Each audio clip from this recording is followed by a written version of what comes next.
This is a poem I wrote for my son, Sean. I've lots of poems written for the boys, for Marcus and Sean, and this one happens to be with Sean in mind. Not necessarily for him, it's with him in mind.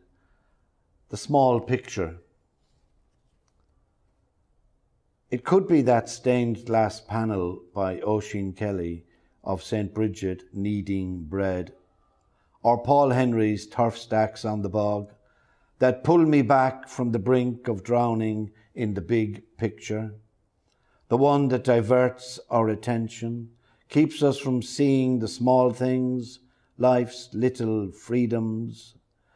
You realize this when waiting for the son you want him to be, while taking an aperitif in the local bar.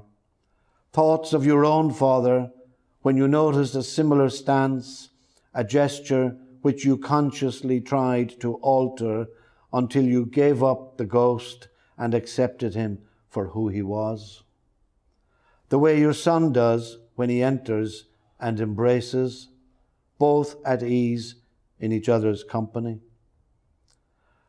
These also are life's little freedoms, a sun-drenched leaf in a gentle breeze, a self-reflecting moon at dead of night, when the Arctic fox, according to legend, rises the snow with its tail as it runs through a forest, the flakes reflected in the light, aurora borealis.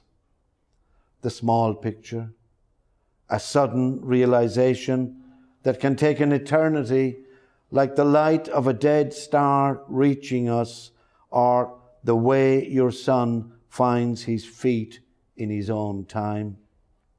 It could also be when a poet leaves that bag of rhymes behind and walks naked into the poem, where not even the briars pierce, nothing to stop the flow, the way Jonathan Swift's seagulls swoop to snatch somebody's lunch on South William Street in Dublin.